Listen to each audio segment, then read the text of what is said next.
I'm Ed Pershey. I'm Vice President for Collections and Exhibits at the Western Reserve Historical Society. East versus West, the exhibit, looks at the classic Cleveland phenomena of are you an East Sider, are you a West Sider, which in some ways has plagued Cleveland for a long time. Where did that separation between East Side and West Side start? Where did it start? And of course, for the most part, East versus West, being an East Sider or a West Sider, is a cultural phenomenon in the community. But I thought we would, at the Historical Society, first take a look at whether there's a geographical origin to East versus West. Began looking at the maps in the Western Reserve Historical Society to see if there was a time when the Cuyahoga River began to have an important role in dividing East from West. And it was interesting what we found out, that it goes back quite a ways, and yet in lots of ways it was a purely political decision. In East versus West, the exhibit, this map, I think, is the key to the whole exhibit and points to the reasons for the divide between East versus West here in Cleveland.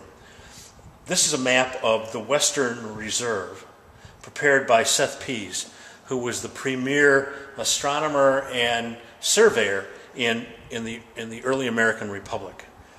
The northeast corner of Ohio had been reserved by Connecticut out of its prior royal land grant that had been granted as a colony by the King of England. We know that after the Revolutionary War, the new United States asked each of these states that had been given land grants in the western lands, that is the lands west of the Alleghenies, had asked those states to give those claims up, to release them, to give them over to the federal government, because the new United States knew that if it wanted to grow and become a great nation, it needed to open the western lands to settlement. And if individual states were vying over that land, because a lot of these land grants from the king overlapped each other, you could end up with kind of interstate warfare, which was not needed in the early republic. So each of the states said, sure, we'll give that up. And in return, the federal government assumed their war debt, which was a sizable amount of money. Connecticut petitioned Congress, the early Congress, saying we were particularly burnt out by the British Navy on the southern shore of Connecticut, and our war debt was really crippling us. Can we keep a small portion of that original land grant from the king? And Congress said yes, that they would reserve a portion of the lands and the lands west of the Alleghenies for Connecticut. So what became Northeast Ohio was set aside for Connecticut. It was called the Connecticut Lands, or the Connecticut Reserve, the Connecticut Western Reserve, eventually just Western Reserve. But you'll notice on this map that that all of the surveying is going on east of the Cuyahoga River. West of the Cuyahoga River, it says, and it's inscripted right on this map, it says unsurveyed lands subject to Indian claims. And farther on it says fire lands. And there were two plots of lands west of the Cuyahoga River which are really important to understand.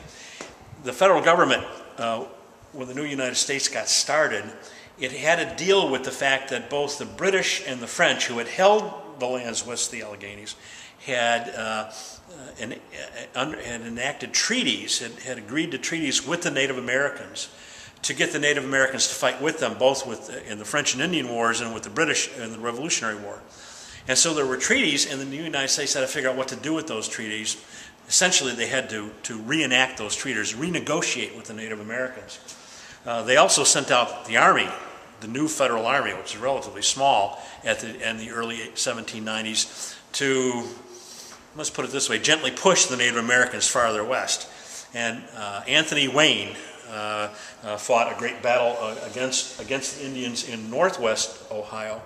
And that led to the Treaty of Greenville of 1795, which essentially established a line demarcating the lands west of the Alleghenies that could be settled by citizens of the United States or new immigrants, and the lands that would be held for the Native Americans.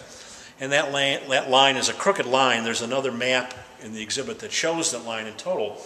But more importantly, the northeast corner of that dividing line starts on Lake Erie at the mouth of the Cuyahoga River and runs south down the Cuyahoga River, down below the southern border of the Western Reserve. So that in 1796 and 1797, American citizens or new immigrants coming from the East Coast coming to the Western Reserve could not cross the Cuyahoga River to settle.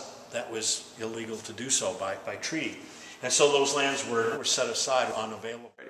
I'm standing in front of a really incredible map of the city of Cleveland that was published in 1868, right after the American Civil War. This map in our collection was stored away in I think it's 16 different pieces. It was such a large map that had been folded up in the past and stored and actually broken apart along the crease lines of the folds. And for this exhibit, we scanned that old map and recreated the map in full for this exhibit. And this is the size of the original map. It's going to be 6 foot by 6 foot. It's a big map with lots of good detail in it. Why do I like this map? Why is this a really great map? Because it was during the Civil War that the city of Cleveland just really expanded and became a vibrant industrial city with manufacturing power. Before the Civil War, it was a pretty good-sized city, medium-sized city. It was a trading town, it was a warehouse town, it was a port town, both for Lake Erie and for the canal. And during the Civil War, though, manufacturing, we start making textiles, we start making iron, and after the Civil War, steel.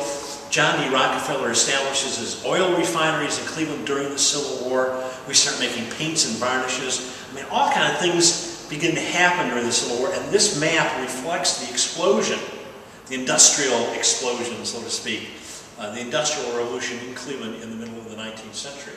The East versus West exhibit has lots of different maps. We've seen the Seth Pease map of 1797, which is a pretty medium-sized map. Maybe it's about 2 by 3. And we were looking at a map of the city of Cleveland. It's 1868, which is 6 foot by 6 foot. Now here's a much smaller map. It's essentially an 8 by 10. But this map is interesting and connects to both of the larger maps. This is a map of the surveyed areas to be surveyed in the new state of Ohio in the early 19th century. The map is dated maybe 1812, but I think it's produced much earlier than that. And what's interesting about this map, it shows through colored pencil outline on the map the areas that were what were called the Virginia Military District.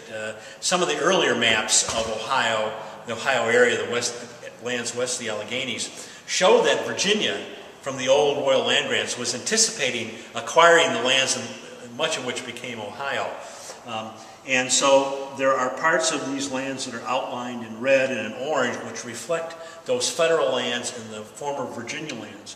But more interestingly is a yellowish-orange line, which is the Greenville Treaty line. That is the treaty that the new United States of America entered into with the Native Americans in 1795 to delineate, to separate the lands west of the Alleghenies that could be settled by U.S. citizens and immigrants and others, and the lands that would be held back from settlement that would still be open to Native American claims, or as they call it then, Indian claims.